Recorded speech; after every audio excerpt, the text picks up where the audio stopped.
Friends, let me start by asking you this.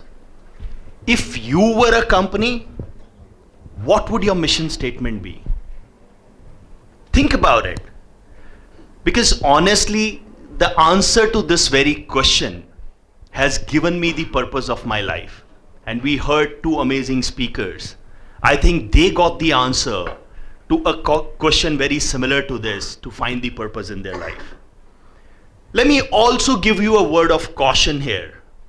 Having a mission defined for yourself is no guarantee that you'll not face any obstacles, challenges, or whatever that will come your way. But what it will do is it will keep you focused. It will keep you motivated, and you'll keep going no matter what hurdles you face. So for me, that purpose is to improve education. That's what I've dedicated my life to. And since I've done that, I have found a deeper meaning in whatever I do. Why education? You must be thinking, why not medical sciences? Art is not my cup of tea, I'm sorry. But why not information technology or something else? Let me start by going back to when I just started my professional career, fresh out of college. Another engineer, sorry. I started with one largest healthcare medical devices company in Bangalore as a product engineer. Within a couple of years, filed a couple of patents. We were building great products, very proud of what I was doing. But when I looked at distant future, there was something missing. I wanted to create an impact. I wanted to do something where I could start my own company at some point in time. So I decided to pursue education. More, MBA. So applied to few schools in India, got into some of the top B schools, but somehow I felt that I want to do MBA from United States because of the kind of exposure, the practical learning that country has to offer. I've always believed that education is like a mode of transportation. It can take you to places and can unlock but abundance of opportunities for you if you use it well. But the problem was the vehicle that I had selected for myself was bloody expensive. And I did not know how do I pay for my MBA because I come from a middle class joint family. So doing MBA from US was a distant dream. What do I do? I started researching, are there any schools that offers any kind of financial assistantship or something? Luckily, I found one of the best university in state of Washington that had a great MBA program at the time. And they also offered teaching assistantship on select basis. I thought, let me take my chances. I applied. Somehow they selected me. So here I land in US with 1 quarter's worth of money in my pocket, with no idea how I'm going to survive from second quarter onwards.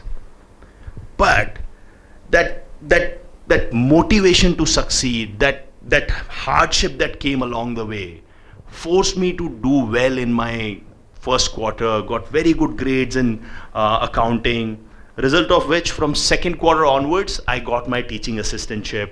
So that helped me pay for my tuition fees, my living expenses are taken care of, all great.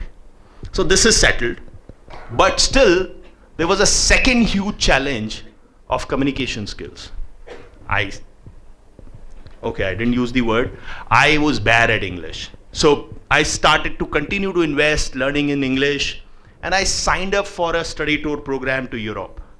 That actually got me out of my comfort zone, because when you're interacting with people from different language, different culture, you have to step out.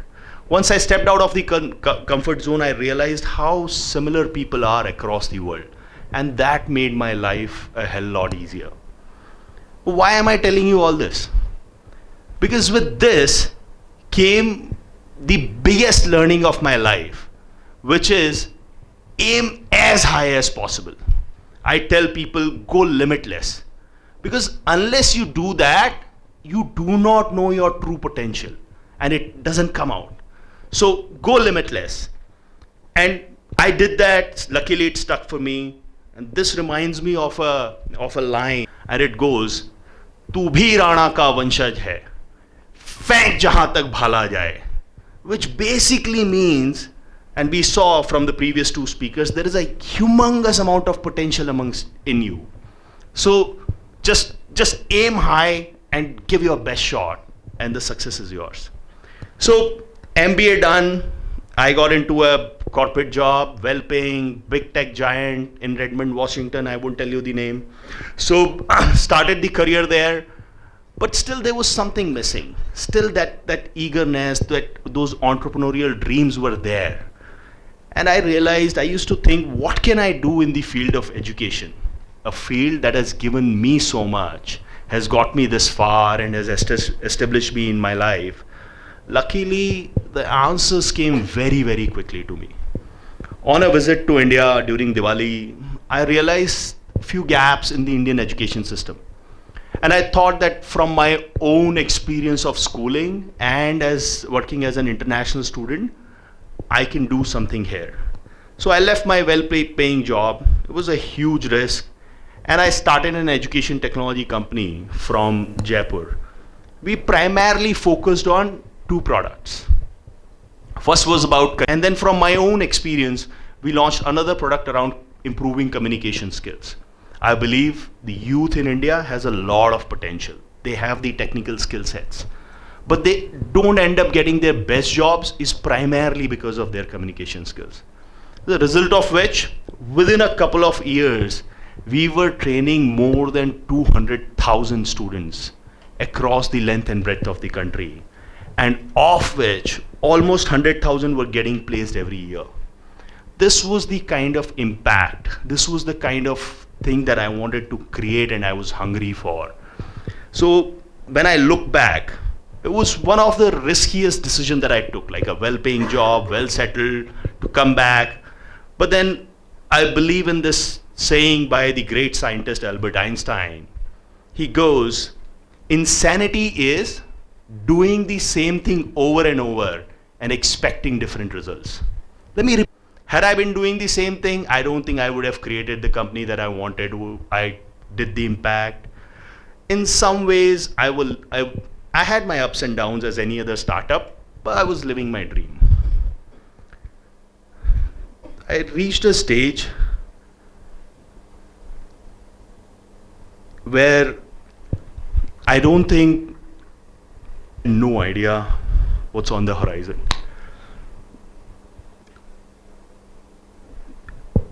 We all have these one or two people in our life that you are closest to, that you share everything with, you live your life with.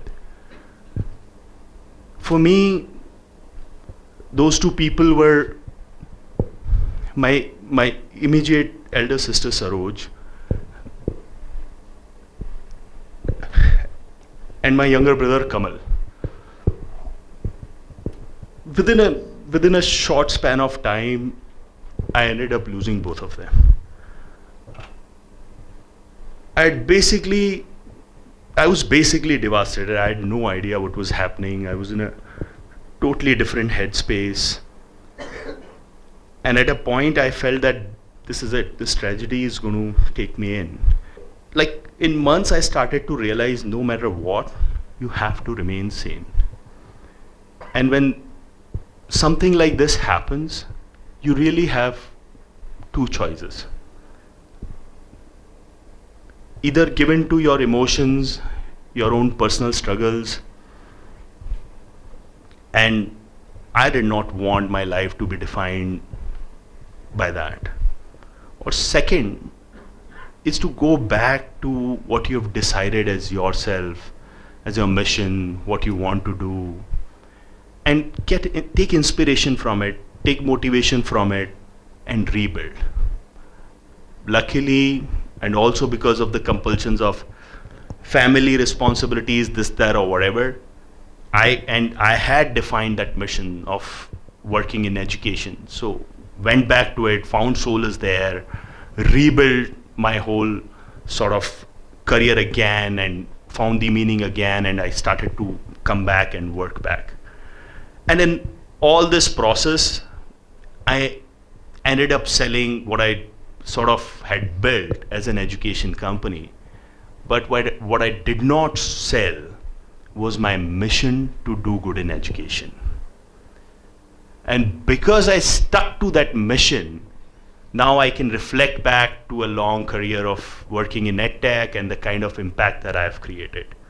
So again, I would invite all of you to continue and hold on to your mission, no matter the hardships that you face. I believe there are humongous opportunities in front of the youth today. Indian economy is booming, and no matter what someone tells you, it is expected to do so for the decades to come. It is going to come with its own challenges, its own competition and everything. And that's why it is important that you define your core values, your mission early on. Because to me, that has been the biggest gift. I did that and I did well.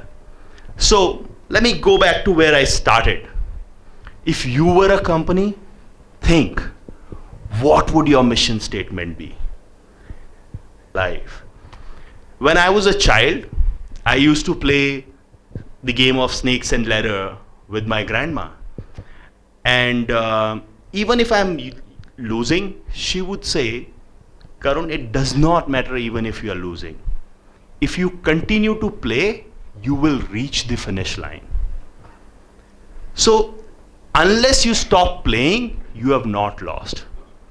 So my friends, find a mission that you enjoy doing every day, that you feel proud of and motivated of.